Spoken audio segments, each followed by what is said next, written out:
এইবারের নির্বাচনে তরুণদের কিন্তু একটা বড় ভূমিকা ছিল, একটা ফ্যাক্টর বলা হচ্ছে উভয় রাজনৈতিক দলের পক্ষ থেকেই।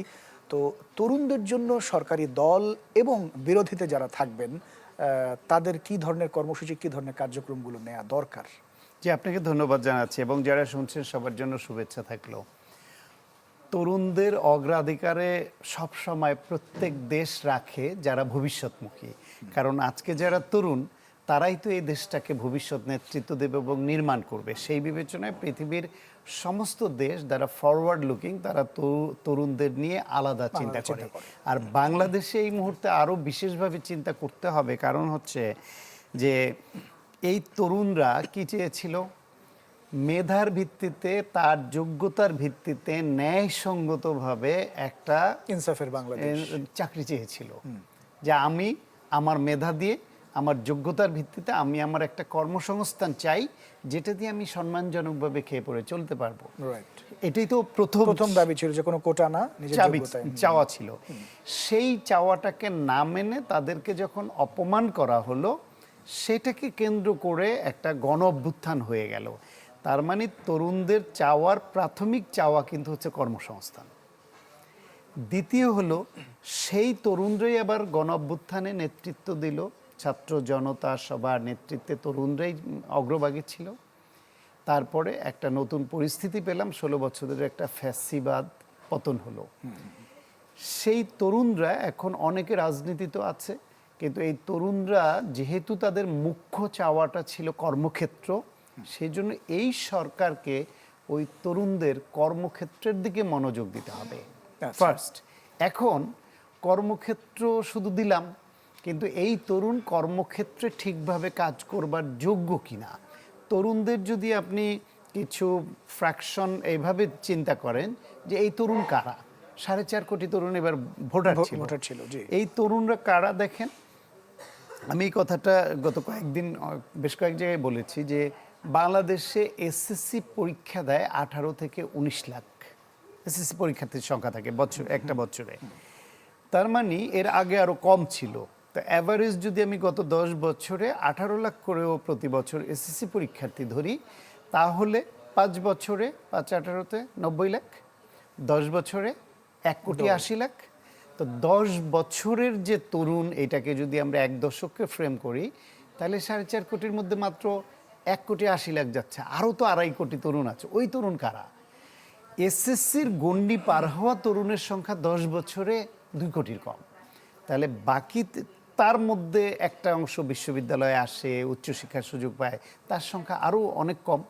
তাদেরকেই আমরা এই আন্দোলন সংগ্রামে দেখি এবং তরুণদের নিয়ে আলোচনা করবার সময় আমাদের মেমোরিতে এরা সামনে আসে, সারফেসে আসে। কিন্তু এর বাইরে কিন্তু এদের থেকেও বড় সংখ্যক তরুণ আছে। ওই তরুণ কারা? ওই তরুণরা হচ্ছে সাধারণ কৃষিজীবী তরুণ। নিউ পন্ড সুপার লাইট জেল নতুন সেরা অ্যামিনো ফর্মুলার সাথে, যাদের 10x হাইড্রেশন, মিরাকলস হ্যাপেন।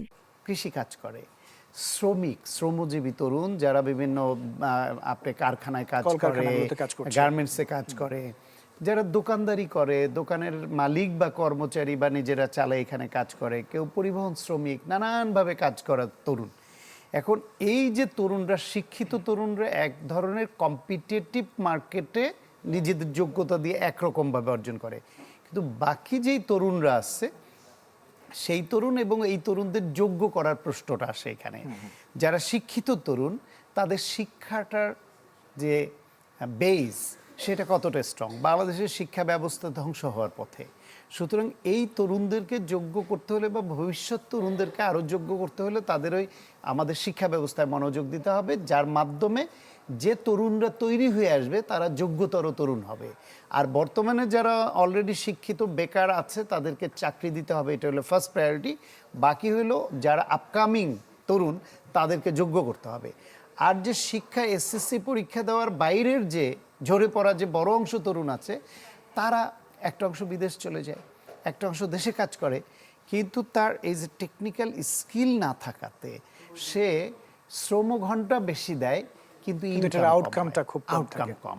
তার শ্রম বেশি দিচ্ছে, শ্রম বিক্রি করছে, কিন্তু এই শ্রমের মূল্যটা পাচ্ছে খুব কম, কারণ সে কোনো টেকনিক্যাল কাজ জানে না, শান্ত ভাই, তো সে এই যে যোগ্য হয়ে ওঠে। এই যে তরুণরা, এই তরুণদের সামনের সারিতে যে সকল তরুণদের কথা আপনি বলছিলেন, তাদের নিয়ে নতুন করে তারা একটি রাজনৈতিক দল গঠন করলো, যদি ওই জায়গাটায় আমরা আসি, এবং তারা সময় খুব বেশি না, 1.5 বছরের কিছুটা সময় বেশি, এনসিপির কথাই আমি বলছিলাম। এবারে নির্বাচনে তারা অংশগ্রহণ করেছে, 11 দলীয় জোটের সাথে তারা যুক্ত ছিল এবং তারা 6টি আসনেও জয়লাভ করেছে। তাদেরকে নিয়ে আপনি কতখানি আশাবাদী? এইটা একটা মিশ্র প্রতিক্রিয়া আমার। সেটা হচ্ছে এনসিপি নিয়ে আমার প্রত্যাশা ছিল তারা নতুন বন্দোবস্তের যে রাজনীতির বয়ান নিয়ে হাজির হয়েছিল সেইটার সক্রিয়তা রেখে তারা স্বতন্ত্র রাজনীতি করুক, তারা দেশের পক্ষে জনগণের পক্ষে কাজ করুক, কথা বলুক, মিডিয়ায় Mass তাদের people-এর কথা কাছে আসুক, কথা বলুক। মাস পিপলের কাছে তো পৌঁছাক। তাতে যদি ইনস্ট্যান্ট একটা দুইটা এমপি পালো, না পেলেও অসুবিধা নাই, খুব দ্রুতই তারা গ্রহণযোগ্য হয়ে উঠবে। এই প্রচলিত ধারার রাজনৈতিক বলয়ের বাইরে একটা স্বতন্ত্র ধারা তৈরি করার একটা সম্ভাবনা তৈরি হবে।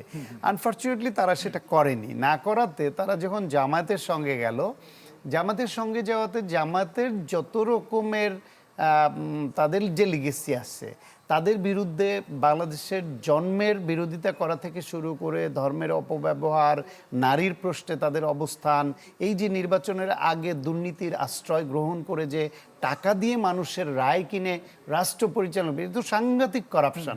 একজন মানুষ একটা কাজের জন্য, একটা টেন্ডারের জন্য, এটা এককালীন দুর্নীতি।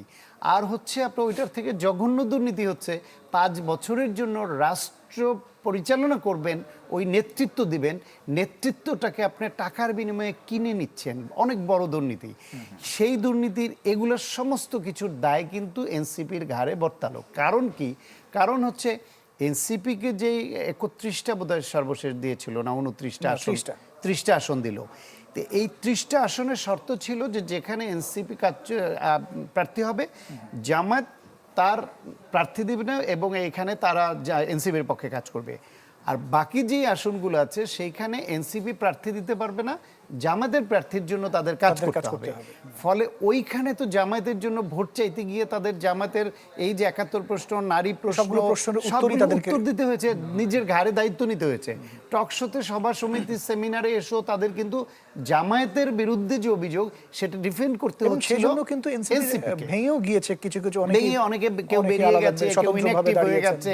বিশেষ করে নারী নেতৃত্ব যেটা এনসিপিতে খুব প্রমিজিং ছিল, প্রায় পুরোটাই ভেঙে গেছে।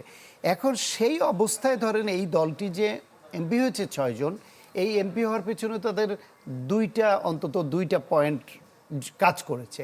একটা হচ্ছে তাদের, সেটা হচ্ছে তারা জুলাই গণঅভ্যুত্থানে অগ্রভাগে ছিল, তারা তরুণ এবং তুলনামূলকভাবে এখনও তাদের ইমেজটা স্বচ্ছ এবং খুব প্রশ্নবিদ্ধ কর্মার মতো কিছু অভিযোগ থাকলেও খুব বড় কিছু নাই। তাতে করে মানুষের তাদের প্রতি একটা মায়া বা ভালো লাগা আছে সাধারণ অর্থে, কিন্তু এই মায়া বা ভালো লাগা দিয়ে জনগণকে ভোট কেন্দ্রে আনা এবং তার মার্কায় সিল দেয়ানো এটা হয়ে ওঠে না। এই জন্য একটা সাংগঠনিক ভিত্তি দরকার হয়, বিশাল কর্মী বাহিনী দরকার হয়। একটা নির্বাচনী আসনে 200-250, মিনিমাম 200 থেকে 150 থেকে 200-250 পর্যন্ত কেন্দ্র, এইখানে এজেন্ট দরকার হয়, কর্মী দরকার হয়। এটা দেওয়ার সক্ষমতা তো এনসিপির এখনো তৈরি হয়নি। সেই ক্ষেত্রে এই কর্মী এবং কোর ভোটার এর উপর জন্য নির্ভর করতে হয়েছে জামায়াতের। ফলে জামায়াত কিন্তু উঠতে বসতে তাদের বলবে যে তোমরা যে 6 জন এমপি হয়েছে এটা তোমার ভোটে হওনি, এটা আমার কর্মী, আমার টাকা, আমার ভোট, সেটা যোগ হয়েছে, আর তোমার কিছু সহানুভূতি ভোট যোগ হয়েছে। সুতরাং তারা জামাতের একটা গ্রিপের মধ্যে ঢুকে গেল। ফলে জামাতের খপ্পর থেকে তাদের বের হয়ে আসাটা কতটা সহজ হবে সেটা একটা প্রশ্ন। ধরেন এরকম হলো, তারা সংসদে গেল, মনে করলো আমার 6 জন এমপি হয়ে গেছে, দল হিসেবে মোটামুটি পরিচিত হয়ে গেছে, আমরা এখন আর জামাতের এই লিগেসি আমাদের কাঁধে নিব না, আমরা স্বতন্ত্র রাজনীতি যেটা আমাদের আকাঙ্ক্ষা ছিল ওইটাই করবে। এখন ওইটা করতে গিয়ে যদি ছুটে যায় আবার জামাত থেকে, তখন কি হবে? বলবে এরা তো আমাদের ট্রেডিশনাল অন্যান্য রাজনৈতিক দলের থেকেও খারাপ, জামাতের থেকেও খারাপ। কারণ জামাত একবার আওয়ামী লীগের সঙ্গে যায়, একবার বিএনপির সঙ্গে যায়, একবার জাতীয় পার্টির 86 নির্বাচনে যায়, একবার সরিয়ে আইন করবে বলে, একবার বলে করব না, একবার ভেস্তের টিকিট বিক্রি করে, একবার আবার দুনিয়ার টিকিট বিক্রি করে, টাকা বিলি করে। সুতরাং এরকম, সুতরাং এনসিপিও জামাত জোটে যাওয়ার আগে বলতেছে জামাত ধর্মীয় ফ্যাসিবাদ, মোনাফেক। আবার যাওয়ার পরে জামাতের সব ভালো যায় তা জাস্টিফাই করলো তারা, আবার ছুটে গিয়ে আবার জামাতকে গালি দিবে, আবার জামাতের বিরুদ্ধে কথা বলবে, তাহলে হলো কি তারা সেই হয়তো পুরনো কালচারটাই। বাংলাদেশের ট্রেডিশনাল পলিটিক্যাল যে অ্যারেনা তার মধ্যে যা এই এনসিপি হয়তো 6টা এমপি আছে বা দল হিসেবে দাঁড়িয়ে যাবে, একটু এম্পাওয়ার্ড হবে, কিন্তু নৈতিক মানদণ্ডে যা এই এনসিপিকে কেউ আর বিশ্বাস করবে না, মনে করবে অতীতের পাওয়ার পলিটিক্স করা ট্র্যাডিশনাল লাভ এবং লোভ দ্বারা তাড়িত হওয়া যে রাজনৈতিক দল,